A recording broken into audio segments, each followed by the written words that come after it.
Hi, everyone, and welcome back to Full Throttle Infinitely Wide, the Motorsports Community Podcast. This podcast is our 10th, the big 1-0, double digits. And this is Preston, and I'm joined by Mike and Cody. Yo. Hello. Yeah. So we're recording this on a Tuesday night rather than Monday night because Mike had a bit of an illness yesterday. But he's feeling good, and we're happy to have you here, Mike. Yep, always fun to be here. Yep. So in this episode, we'll be talking about the ARCA Series race at Kansas. We'll be talking about the IMSA race at Long Beach. We'll be talking about the NASCAR O'Reilly Auto Parts Series race at Kansas. We'll be talking about the first three races of the British Touring Car Championship season. Yep, we're covering a new series on this show. These three races took place at Donington Park. We'll be talking about the NASCAR Cup Series race at Kansas, and finally, we're going to end it with the IndyCar race at Long Beach. So, let's get into the ARCA race. This race was won by Gio Ruggiero, and I thought it was a decent race. I mean, there was a point in the race where the leader... Don't get me started on Gio. Don't get me started on Gio. I have a rant. Oh boy. Should we just get the rant over with? Gio Ruggiero should have been parked for that race and probably the rest of the fucking season.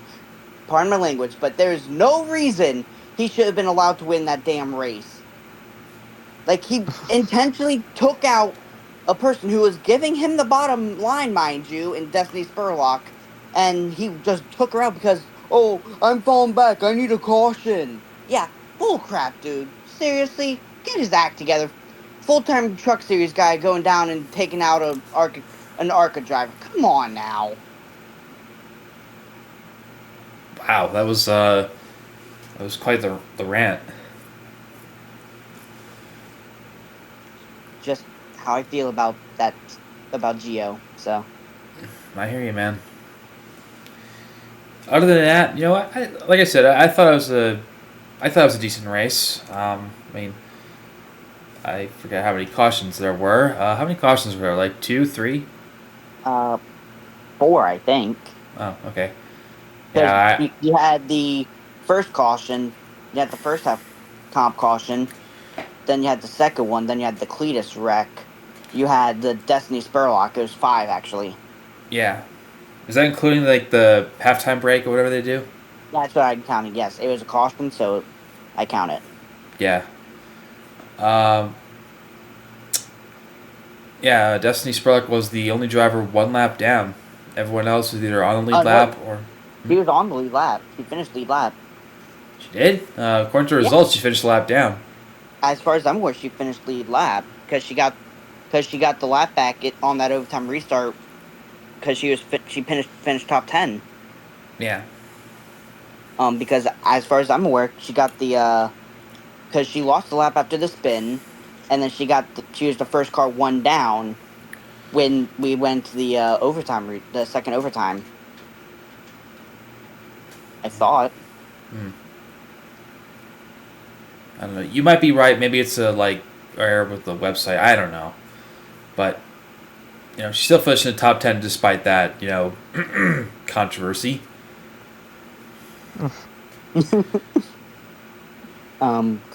Cletus was running really, really well, and then oil line went kaput.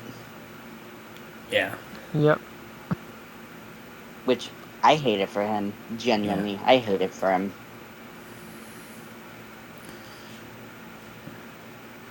Isn't he gonna? Oh, what were you saying? I'm sorry. Isn't Cletus going to be in the next ARCA race at Talladega? Yes, he is. Yep. He was supposed to be in the O'Reilly race, but he wasn't approved. Bummer. Do you like his new paint scheme? Yeah. But although his sponsor is not going to be too happy that he didn't finish in the top 10, that dude named Garrett. Yeah. Yeah. For those wondering, he was sponsored by BaldEagle.com, which he owns. So he was making a joke on the radio that some guy named Garrett was going to fire him if he didn't finish top 10. So he is talking about himself. Mm-hmm. Yeah. So it's more like funny haha thing. Yeah. So, is that it for the ARCA race? You ready to move on to the IMSA race? Yeah, we'll move on to IMSA because, whew, that was a race of all time. Yeah. I was waiting for you to finish that sentence. Yeah, I did catch a few highlights of this one. I watched the entire thing, so. Yeah, admittedly, I didn't watch the entire thing because, one, I forgot what time it started. Number two, I was busy with a bit of a problem. So, you guys want me to talk about it then? Yeah, if you could. Yeah, you're good. So pretty much, I mean, there's controversy before the race even begun because the GTD pole sitter got disqualified afterward for something, I forget what it was, which gave the pole position to Robert Wickens. Yes, the same Robert Wickens who got paralyzed from the waist down in Pocono 2018 IndyCar. And he Yeah. led the majority of the first stint of the race. There's little minor issues in the GTP class. The Meyershank Acura was whooping the field. There's some issues with the BMW and Lauren Heinrich in the JDC Miller 5, which led to both BMWs end up getting a drive-through at the end of that race, which I find funny. And then the timing of a caution, finding out the caution that had Lauren Heinrich and everything like that, led to Robert Wickens not getting the GTD win. Unfortunately, his car got put into the wall. But Meyershank finally, with the brand new first win with the new Acura, they finally get that win done in Long Beach in a insane battle with Felipe Yep. Nasr. That was very fun to watch. Yeah, that was fun to watch indeed. I gotta say, as a big Toyota fan, it was fun to see Lexus get a win in their class. Yeah, Lexus did take the win in their class. So that Sullivan Lexus doesn't seem to want to give up.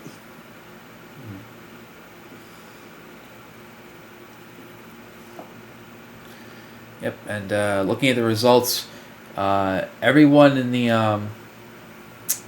everyone except one car in GTP finished on the lead lap. Well, that's not a shock. Considering there's the fat. You talking about GTP? Yeah, there's the fast cars. Yeah. The one that did was the Aston Martin Valkyrie that got sent by one of the BMWs. Yep. Standard BMW practice.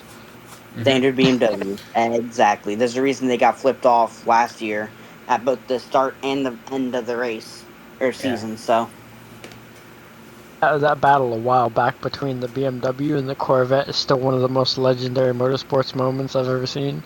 Yeah. and it happened again this year at the Rolex. I know. Anyways, moving on. Moving on to O'Reilly. Yeah. All right. This race I fell asleep during, not on purpose, and not because it was a bad race, but because, again, work schedule. But the winner of this race was Taylor Gray, and Sheldon Creed got yet another second place finish. He doesn't have a win, but it's just funny to point out that he again finishes second. I missed the start of it. I was in the middle of something, and then I got a DM from my buddy saying, "Cody, check O'Reilly." I was like, "What's going on?" And then I see a car on its roof trying to be a turtle. I was like, "What on earth happened?" And yeah, it's pretty impressive to see a flip at Kansas. Yeah, well, I think an ARCA car flipped there years ago. It's not that surprising. Kansas is known for its big wrecks. Yeah.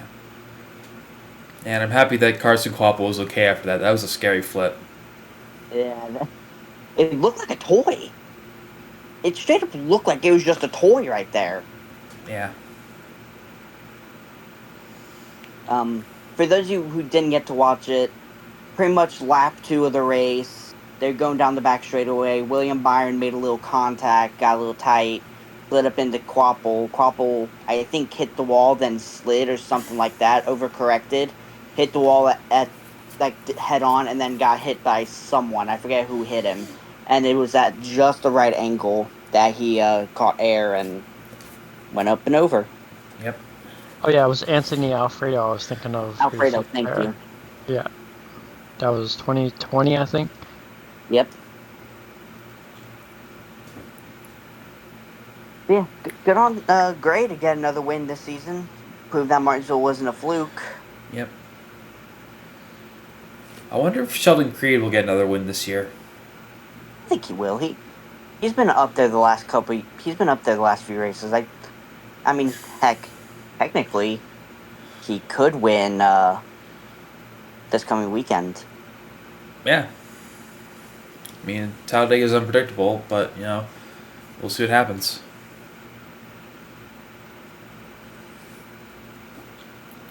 So, should we head over to another continent and talk about the BTCC races? Yeah, I didn't get to watch this, so this will be you guys. Yeah. I think I'm the only one who watched it because of the fact that in America you can only watch it on the Racer Plus thing, which is like $100. $100 for $100 for the year, I should say. I ain't got that kind of money. Yeah, I genuinely don't even know what the cars running in BTCC this year are. They're like BMWs and stuff like that. Is Subaru still in it? They were my favorite when I was. I don't think so, but I'll have to look that up. All right. So the British Touring Car Championship started at Donington Park, and there were 3 races, of course. Each event in the BTCC is 3 races apiece. The original winner of the first race was Tom Ingram, but he got a post-race penalty for having a significant overboost. I kind of forget how the boost system in BTCC works, but yeah, he did get disqualified. So the new winner was Mikey Doble. Hopefully, I'm pronouncing his last name right. If I'm not, then I'm sorry. And the other podium finishers were Ashley Sutton and Charles Rainford. I thought this was a pretty fun race. There was an early, I think there was like a safety car on lap 1 because, not lap 1. Excuse me, it was lap 7. I want to say. And in BTCC, they add laps to the race count depending on how many laps there are under caution. So the race was originally supposed to be 18 laps, but it ended up being 21. So it's kind of like a green, white, checkered system in NASCAR, but not really. 2 drivers DNF'd in the first race, those being Ricky Collard and Josh Cook. And I thought this was a pretty decent race. If you haven't seen BTCC before, you might want to check it out. You're in for a treat. It's pretty fun racing, full of door banging and all that sort of stuff. I don't think you see a lot of the bump and run that much, but Oh, you definitely do. At least in the older BTCC when I watched it. Yeah. Real quick, Ashley Sutton. He sounds familiar. Did she ever do anything over here in the States? Believe it or not, Ashley Sutton's a man. Oh, sorry. Yeah, I know the Lee and Ashley can be confusing. His name sounds familiar. Did he ever do anything over here? Not that I remember. I think he might have run the short-lived American touring cars. Let me look at his late 90s, early 2000s. Well, he was born in 94, so. Okay, I'm thinking of the wrong Sutton then. Yeah. Previous series. Maybe they're related though. Yeah, I'm not seeing anything. He just seems familiar. I don't know why. You might be thinking of the same one I am. Someone else named Sutton. Maybe, yeah. Anyways, sorry about that. That's all right. So the second race was won. The second race was won by Ash Sutton, and the other podium finishers in the second race were Dan Camish and Gordon Shedden. And we had 4 drivers DNF in this race. Those being Max Buxton, Daniel Rowbottom, Nicholas Hamilton, and Tom Ingram. Nicholas Hamilton, that is Lewis's brother, right? I believe so. Hold on. You're thinking of stuff in the States? There was a woman named Kelly Sutton that raced in the truck series for a while. That might be who I'm thinking of. I apologize. That's all right.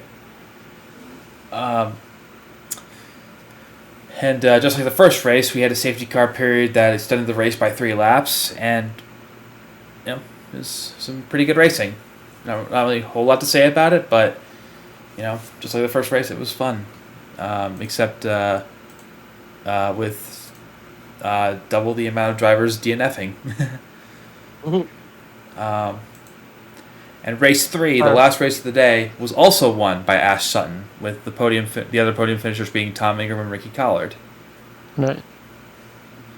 And this was another race in which Sutton won by over 2 seconds.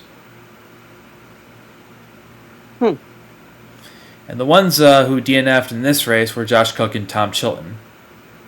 Oh. Yeah. And then in this race, we didn't have a safety car period that extended the race by 3 laps. It was just the standard 18.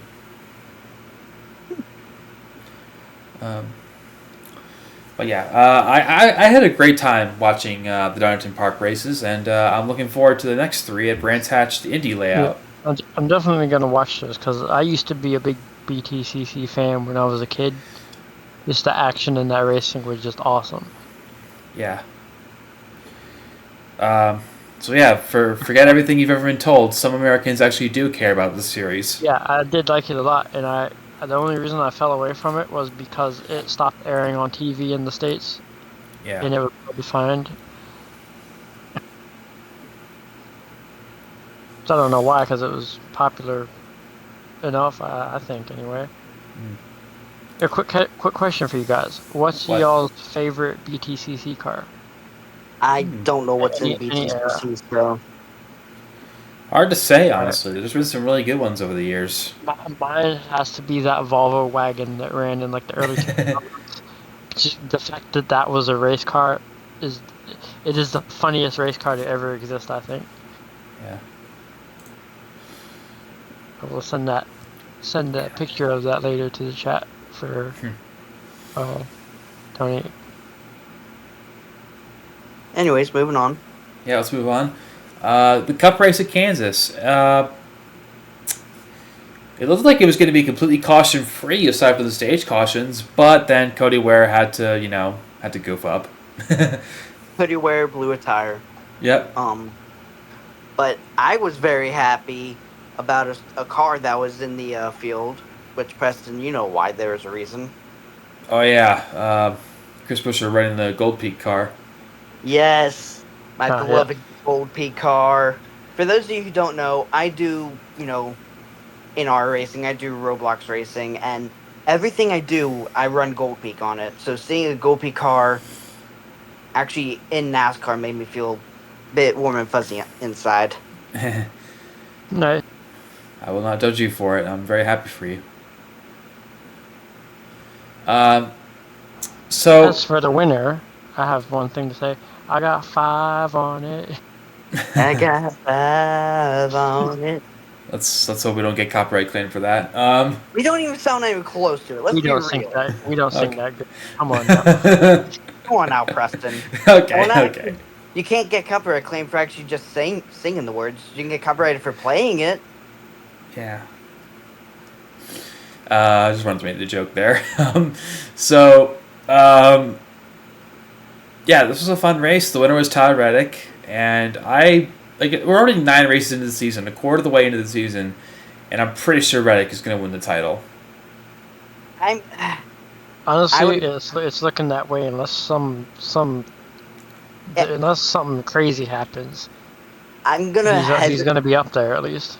I'm gonna refrain from saying so until we get done with the summer months, because how it always happens is the big teams start slowing down during the summer months, and then other teams start popping up out of nowhere. So I'm Plus, we got a few tracks that are kind of crazy coming up. So I mean, we all know who's going to win in 2 weeks from now. Like, we all know who's going to win that. Here's my opinion on it. Because of all the stuff they went through last year, I don't really see 2311 like slowing down at any point. They're gonna go all in just to prove a point. I feel like they've already been doing that. I'm going to disagree with you, but respectfully, let's wait and see. Yeah. Yep, that's a fair point. We don't know what the future holds. Yeah. Gotta let it play out. Yep. Yeah, I still remember. I was just going to continue my statement, but you go. What I was gonna say was when Reddick said he was out of gas, like I thought Hamlin was gonna win it, but then we had that caution. That caution saved a lot of people. Yeah. Well, I was Reddick. every time you go, Preston. I'm sorry. It's hard. It's like, I can't see you talking, so like it's hard to get the timing right sometimes. But Reddick was just like, "Oh, thank the good heavens above." I do know one thing about NASCAR as of this season has a lot of them fans being like, "Them damn Toyotas." That's what my point was going to be. if the fans think that 2311's cheating and yada yada yada because of the lawsuit, then why is front row running probably worse than they did last year? Sorry about that. That's all right. Remember, there's a second team involved in that lawsuit, and they're running a lot worse than they were last year. So it's not like, oh, NASCAR's letting 2311 get away with it because they sued them. They would have let FRM do the same thing, but they haven't.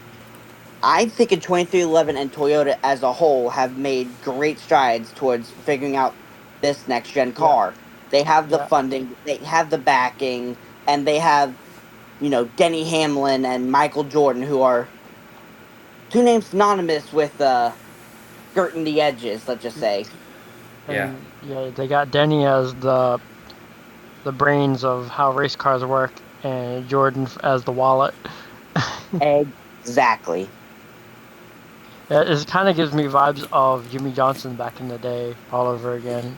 Yep. Because all of the accusations of him cheating and winning so many championships, when it was just the team being that good. Yeah, I've had my fill of like people accusing NASCAR drivers of cheating when they're really not. It just gets annoying. It really is. I think we have one more to talk about, and then I have a little special topic we could talk about. Ooh, I'm looking forward to that. You want to just tell us what it is before we get to the IndyCar race? Dorian Peen got a test in an F1 car the other day. Wait, who did? Sorry, your sound cut out a little bit. Dorian Peen. Name is ringing a You're bell gonna to have to forgive me. I do not know who that is. Formula Academy champion from a couple years ago. Oh, that's cool. Mercedes driver. Yeah. I was just gonna ask what y'all's opinions on that are.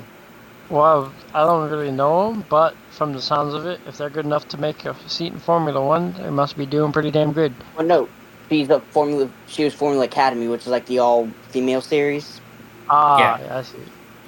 And she was a Mercedes driver in that, and she was a former champion, won a crap ton of stuff. She was part of the Iron Dames program before that shut down in IMSA. Yeah. Well, I'm happy for her. I can't remember the last time F1 had a female driver in it, but if we get another one, I welcome that with open arms. Didn't Michelle Mouton run like one race? I can't remember if that's true or not, so correct me on that or forgive me, whatever. I swear she ran at least one race. You'd know more than I would about that. Yeah. Anyways, ready to move on to IndyCar? Always. All right. Last race to talk about, the IndyCar Acura Grand Prix at Long Beach. And to the surprise of probably nobody, the winner was Alex Palou. But wasn't it dominant fashion? No, it wasn't. Because Felix Rosenquist, what a weekend for Meyershank Racing. I know, right? What cost him was that late race safety car with the, I believe it was the carbon fiber on the racetrack. Yeah. That cost him.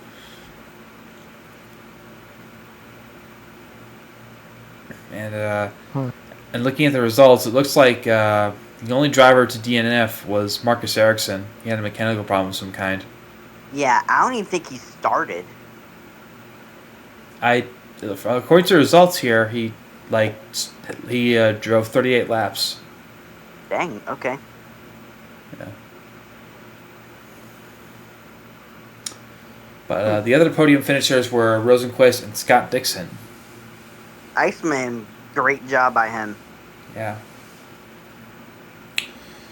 I'm already thinking like Alex Palou is going to get the championship, but hey, I could be wrong. And there's also some stuff that happened during the race that not a lot of people know about unless they follow Bob Pockris on Twitter, which I follow Bob. The fact that there's a P2 push to pass bug, and 12 drivers used it before it was allowed. Mm-hmm. They're not getting penalized though, and there's a whole running gag. Ray Hall saying he didn't use it. Rossi didn't use it. Kirkwood didn't use it. Power apparently. Marcus Ericsson apparently didn't use it. I just find it funny that every time something happens, it's always the Penske cars involved. Yeah. I remember reading something about this, like on Facebook or something, but I didn't like really comprehend it. Just kind of skimmed it. I read into it. Apparently, there's like a little button in race control that can like control like when they can use it and like they can penalize and like it reads when someone's using it. It's kind of like how in F1 you can only use the DRS at certain points on the track. Exactly. Yeah. It's similar to that, but since, it was a server issue that happened, they're not going to penalize any of those 12 drivers that are involved. Uh-huh. But that's all I wanted to say. I just found that funny. Yeah.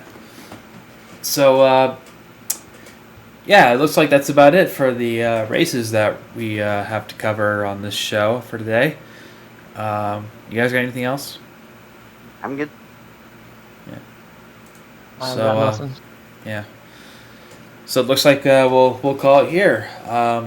Thank you all for listening to the 10th episode of this podcast. We should be back for episode number 11 next week, provided things don't go horribly wrong.